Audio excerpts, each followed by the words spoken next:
Olá para você que acompanha o SBT Notícias pela internet. O protesto de estudantes acontece em várias capitais do país e hoje aqui em Manaus. A manifestação é principalmente contra os valores da tarifa de ônibus e da corrupção. Na capital do Amazonas são esperadas cerca de 40 mil pessoas nas ruas do centro da cidade.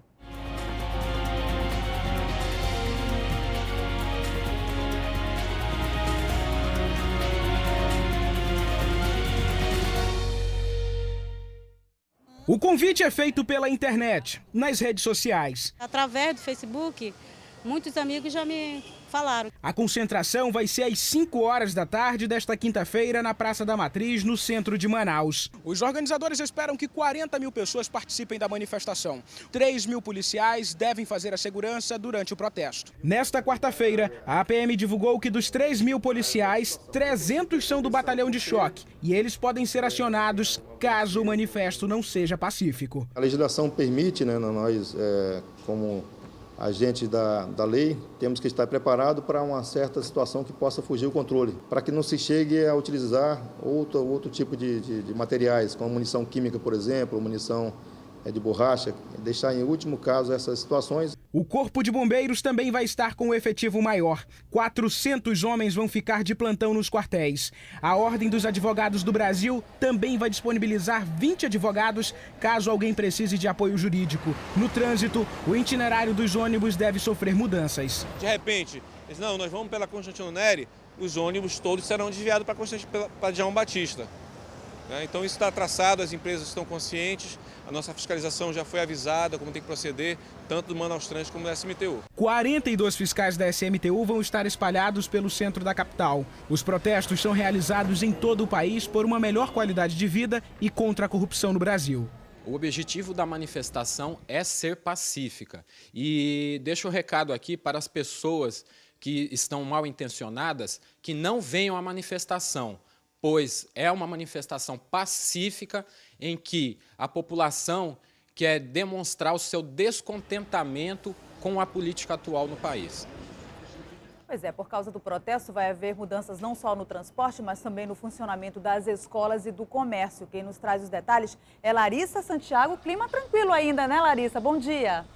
Olá, Mariana, muito bom dia. Olha, por enquanto, o clima é mesmo de tranquilidade, mas este cenário deve mudar a partir das 3 horas da tarde. Alguns camelôs nem abriram hoje, outros vão fechar a partir das 3 horas da tarde. Eles prometem tirar a mercadoria, levar para casa e amarrar as banquinhas nas grades da Praça da Matriz. As lojas também devem fechar mais cedo. A recomendação da CLLM é que elas fechem as portas a partir das 3 horas da tarde também. As escolas vão parar essas atividades, as aulas, a partir de 1 hora da tarde. 400 escolas da rede municipal vão ficar de portas fechadas. Apesar de que algumas instituições particulares também não vão funcionar, outras tiveram completamente as atividades suspensas o dia todo, as outras vão ficar com os turnos vespertino e noturnos suspensos. O itinerário dos ônibus aqui pelo centro, por toda a cidade, deve mudar dependendo do itinerário dos manifestantes. Olha, você vai acompanhar a cobertura completa da manifestação em Manaus hoje às 6h20 da noite no Jornal em Tempo e também os flashes durante a nossa programação. Em 6 dias, 2 pessoas morreram vítimas de meningite aqui na capital. Ontem, uma jovem de 26 anos deu entrada na Fundação de Medicina Tropical com suspeita da doença. E o que mais preocupa as autoridades de saúde é que os 3 casos são no mesmo bairro. Sentada em frente de casa, a mãe de Fábio Guimarães da Costa ainda não conseguiu superar a perda do filho, que morreu menos de 24 horas depois de ser diagnosticado com meningite. A gente levou, a ambulância do SPA socorreu a gente, levou. Aí conforme as horas iam passando, o Fábio ia ficando mais mal o estado. Ia ficando mais roxeado, ia ficando mais branco, já estava perdendo o status dos 2 lados do braço, já não podia mais mastigar com o maxilar, que já tinha muita dificuldade. O jovem de 18 anos cursava o 1º período de pedagogia. O atestado de óbito confirmou. A causa da morte foi meningite meningocócica. O rapaz morava nesse beco, na Glória. A área é alagada e de difícil acesso. No sábado, um outro morador do bairro Moisés Dias, de 21 anos, também morreu de meningite no Hospital Tropical, zona centro-oeste da cidade. Botaram o corpo dele dentro de 2 sacos, porque essa doença que está dando é uma doença contaminosa. Se o médico disse, olha, você não abre esse caixão, porque você vai ficar a sua família toda vai contaminar com essa doença. Moisés era frentista e tinha um filho de 1 ano. A Secretaria Municipal de Saúde abriu investigação e descobriu que as vítimas não tinham nenhum tipo de contato, o que preocupa.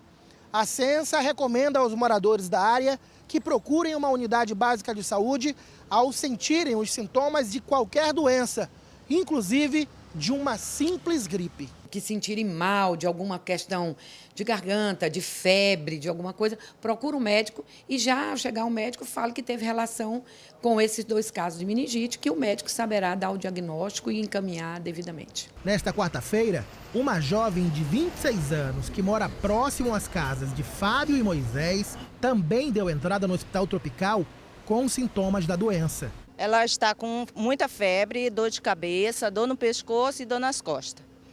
E ela vômito também, né? A Fundação de Vigilância em Saúde acompanha os casos. Isso é uma doença que realmente preocupa, né? Nós temos que fazer as investigações caso a caso. A meningite é uma doença causada por vírus ou bactérias e transmitida pelas gotículas da saliva da pessoa doente para a saudável. Segundo os médicos, como as 2 mortes foram na mesma área e existe a suspeita de um outro caso, as autoridades precisam acompanhar tudo de perto. Pode desencadear uma epidemia.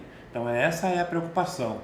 E por isso é uma doença de notificação compulsória. Quando nós estamos de frente com o caso, nós notificamos e as secretarias de saúde deflagram ações para identificar as pessoas doentes, identificar os seus contactantes mais próximos e mais íntimos para que se possa tomar ações que visam controlar a disseminação dessa bactéria em qualquer tipo de ambiente. A Censa informou que depois dos casos confirmados, começou a vacinar crianças da área que não tinham recebido a vacina contra a meningite. Só este ano, 82 casos da doença foram registrados em Manaus. Em 2012, foram 146. Veja a seguir, começa o julgamento dos acusados pelo assassinato do técnico agrícola Fred Fernandes. E mais, o nível do Rio Negro continua baixando. E o começo da vazante muda o cenário na orla de Manaus. Agora são 10 horas e 50 minutos, nós voltamos já.